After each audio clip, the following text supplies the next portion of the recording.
Hey everybody, Lead Farmer 73 here. As I was, I just did a video about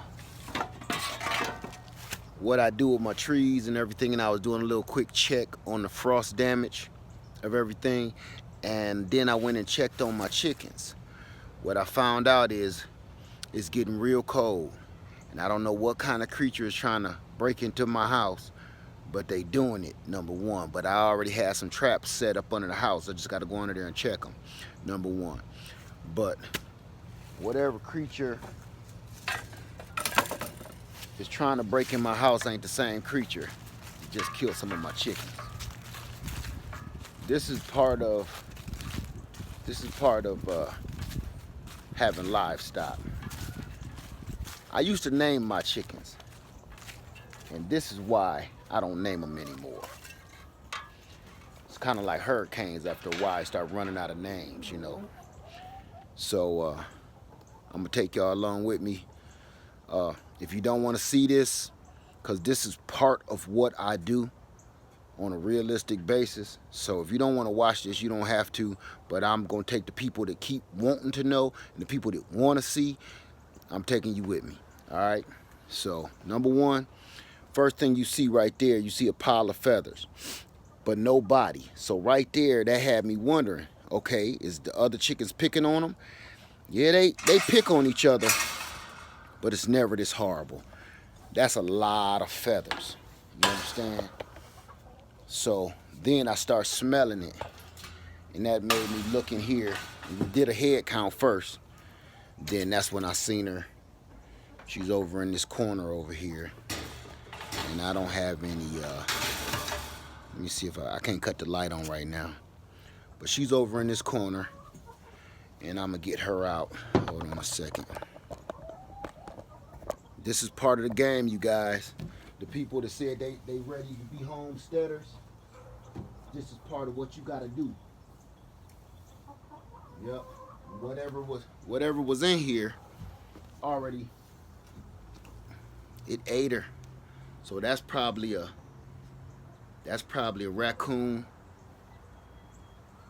Yeah. A possum would have stayed in there and kept it moving. So I'm gonna come back. You can see how bad it done her. It sat in there and ate her, and she's still fresh, she's still loose. So this happened today. All right, I'm gonna come back and let you see the rest. You guys, this is why I say make sure you got a door that can open and close, like I showed you with this string right here. When I pull this, that little slide door, you can't hardly see it. It opens and closes. You can't see nothing. Damn, I wish you could see. I can't give it no light. But you make sure. That's another way. If I would have been doing that, because I was falling short of doing that. Start getting too comfortable and not doing what I'm supposed to do. And now I lost one of my birds.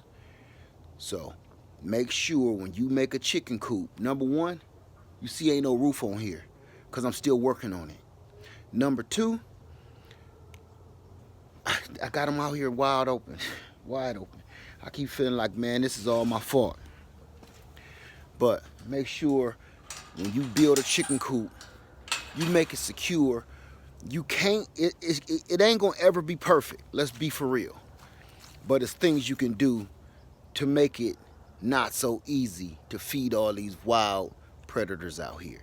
And what I did was just make it super easy to feed them. So,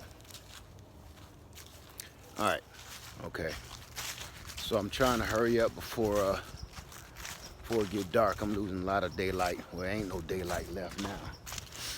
So I decided that I'm going to give her to Bonita. Okay, I always pick a tree, and that's where I end up burying my animals, under my fruit trees. Okay, so I brought her out here. Let's turn this around so I can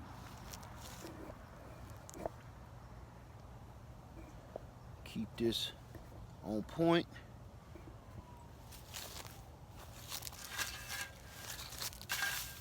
A lot of y'all don't understand, and if you think this is growth, you don't need to be homesteading or even thinking about it, because this is reality.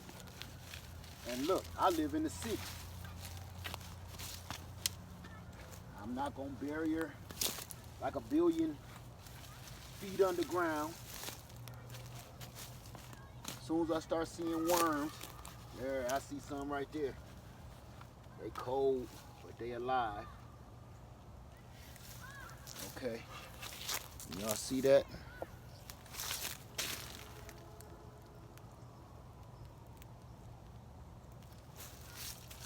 When I start seeing worms, that's where they go. So I take her,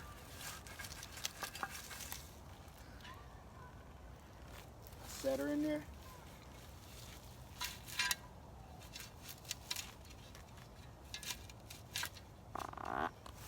Uh-oh. Now, one of the other things that I do with urine, put a little bit of that on her, because that kills her scent. They think that's me. They don't want to run into me. Then I cover her up.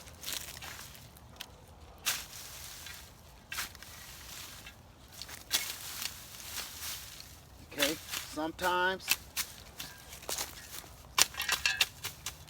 that's enough to hide it, and it feeds right back to my trees and my plant and my garden. And I'm gonna finish it off just to throw the animal off a little bit. Put a little bit on Bonita.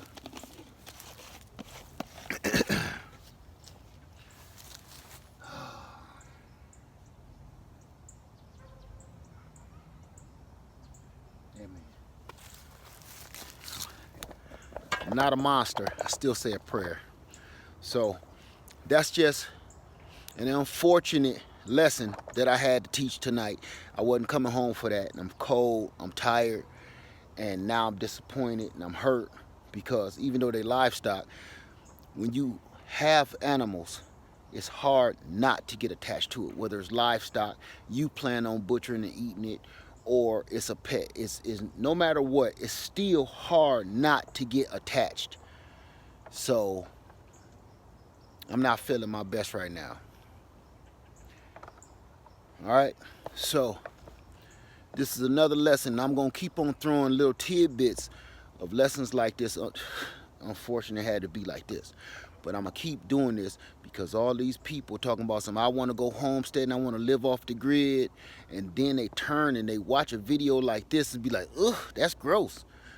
Ugh, what you gonna do? You can't kill a chicken, you can't eat it. Think about what you saying before you talk about going off grid, living off grid, and living off the fat of the land, because this is part of the game. Okay?